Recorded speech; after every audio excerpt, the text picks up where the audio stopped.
بسم الله، اهلا وسهلا بحضراتكم وحلقه جديده من كوره حافظ. بص، التركيبه اللي حصلت النهارده والمباراه بعد فوز المنتخب وكل الليله دي انا ما يهمنيش، لانه اتكلمنا فيها وقلنا للصبح واحتفلنا والدنيا دي كلها. بس الحاجه الوحيده اللي عايز اعرفها والله بجد، هو الحاجه الوحيده اللي نفسي اعرفها في المباراه بتاعت مصر ونيوزيلندا، هو الكابتن حسام حسن لما دخل اوضه اللبس ما بين الشوطين هو قال لهم ايه؟ قلع لهم الحزام مثلا؟ طيب يا سيدي، قلع لهم الحزام. 3 أهداف يا جاحد في شوط واحد، مفيش منتخب عربي عملها.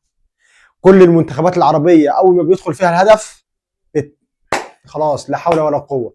أنت المنتخب الوحيد اللي قدرت تعملها، وقدرت تعملها ب3 أهداف مش بهدف ولا 2. أنت قدرت تسجل 3 أهداف وكان ممكن يتسجل الرابع والخامس. أنت المنتخب الوحيد اللي عرفت توصل من أول بطولة ليك، في فكرة إن أنت أول بطولة ليك، في أول فوز ليك، في أول صعود ليك، فبتفوز على منتخب نيوزيلندا، منتخب قوي على فكره.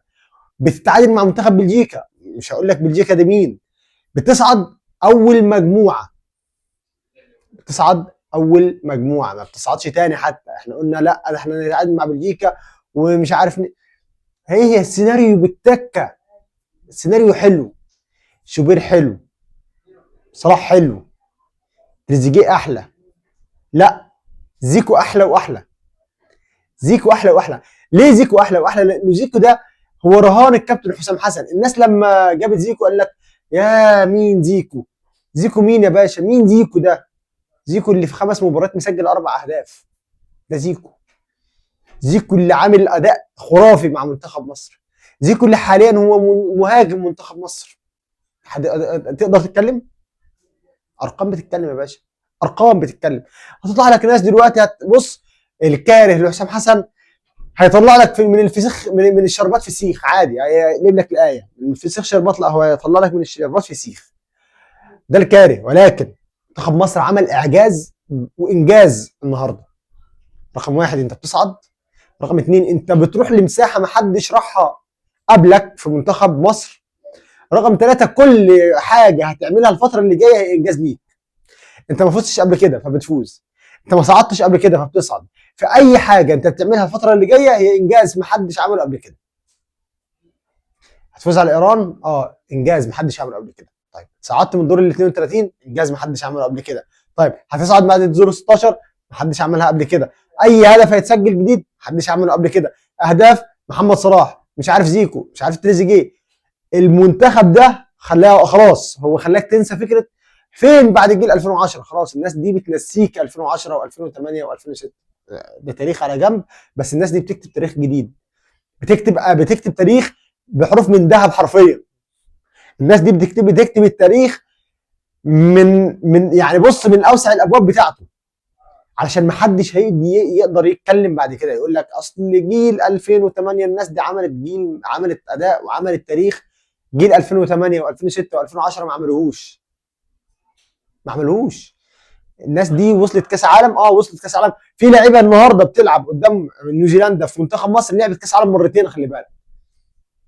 محمد صلاح لعب مرتين، تريزيجيه لعب مرتين، عادي. ايه المشكله يعني؟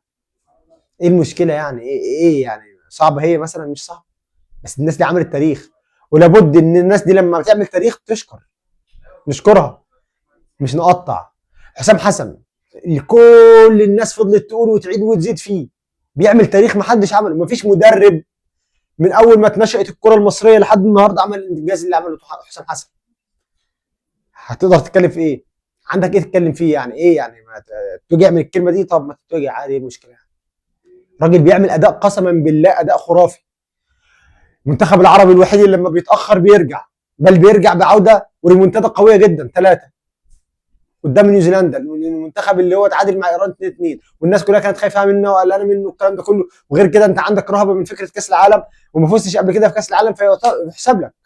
تعادلت مع بلجيكا، بتفوز على نيوزيلندا، منتظرين ان انت تفوز على ايران باذن الله، تصعد اول. خلاص يا باشا، انت تصعد اول كده. ايه بقى؟ فين بقى الفكره؟ فين التكه؟ فين التكه؟ ان انت كاس العالم ده عرفك حاجات كتير قوي. عرفك انه زيكو عندنا، معنى انه في زيكو لا ده احنا عندنا كده يا باشا، عندنا في الدوري المصري بس الناس تبص ان حسام حسن بص جاب، حسام حسن بص جاب زيكو، جاب شوبير، جاب شوبير. شفت محمد هاني؟ محمد هاني شفت له عرضيات ارنولد، راجل قطع رجل ارنولد وخدها هو بيلعب بيها. شفت محمد هاني؟ طب ما شفتش محمد. طيب شفت واحد زي تريزيجيه؟ شفت صلاح بقى اللي كان بيقول عليه متخاذل؟ صلاح ده بيعمل مباراه من امتع المباريات اللي عملها في تاريخه مع منتخب مصر. راجل بيلعب بمزاج، بمعلمه عرضيه مش عارف ايه، بيديها لتريزيجيه هدف، كوره اسيست لزيكو، زيكو بيرجعها له تاني في المستكوتي، هوب هدف في المستكوتي، هدف حلو، هدف يعجبك، هدف على مزاجك. فانت لو هتيجي تتكلم، لا، اتكلم باحترامك، اتكلم بادب. لما تتكلم عن واحد زي حسام حسن هتتكلم بادب على غصب عنك. ليه بقى؟ ارقام بتتكلم يا باشا، ما عنديش غير كده. طيب بالنسبه لتقييم منتخب مصر قدام نيوزيلندا، اللعيبه اللي بدات اساسيه واللعيبه البديله احنا مش هنقيمها دلوقتي، اللعيبه البديله كده كده تقييمها لوحدها، بس احنا بنتكلم في اللعيبه الاساسيه. منتخب مصر بدا قدام نيوزيلندا بالتشكيله الاساسيه هي اللي قدام بلجيكا. التقييم بقى ايه؟ مصطفى شوبير 10 من 10 من 10 من 10، ولو والله العظيم لو في رقم اكتر من 10 هديه. طيب محمد هاني 9. هتقولي ليه 9 يا عم؟ اقول لك هي 9 لان محمد هاني كانت شويه ملعوب عليه شويه، وكان في شويه اخطاء حلوين كانوا ممكن يضيعوا مننا الدنيا، بس تحسب له ان هو عمل لك هدف، الهدف ده هو اللي رجعك في المباراه تاني. طيب عندك محمد هاني 9، ياسر ابراهيم، خد عندك ياسر ابراهيم، حمدي فتحي، احمد فتوح، الناس دي كلها تسعات، الناس دي كلها قسما بالله. وتسعه على فكره، 9 مش رقم قليل، 9 ده رقم حلو جدا، 9 ده رقم ممتاز. ممكن على فكره ممكن الواحد ده يكون عدم اختبار، عادي على فكره، عادي جدا، عادي جدا. طيب قدام لعب بنفس برضه نفس النظام، مهند لاشين ومروان عطيه وامام عاشور، الثلاثه 10.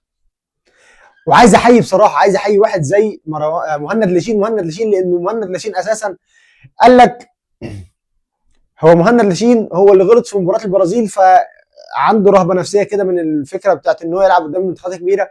الراجل بيأدي اداء عالمي، فحقه ياخد ال10. ايه المشكله؟ هياخد ال10، هياخد ال10 يا باشا. طيب قدام بقى صلاح خارج التقييم، محمد صلاح ده خارج التقييم نهائي، ركنه على جنب. تعالى مرموش 8، ولا زلت عند رايي، مرموش يا جماعه محتاج حد بديل ليه. على عيني وعلى راسي بيلعب في مانشستر سيتي، بس انا اشوف ان زيكو افضل منه. تمام. اذا مرموش 8، زيكو 10، زيكو 10. واللي عايز يعرضني ما عنديش مشكله. ده التقييم. قول لي تقييمك انت بالنسبه للعيبه منتخب مصر، وانا قلت صلاح خارج التقييم، وانت قول لي تقييم صلاح بالنسبه لك ايه. دي حلقتنا النهارده من كره حافظ، اشوفكم باذن الله على خير بكره. تصبحوا على خير، السلام عليكم.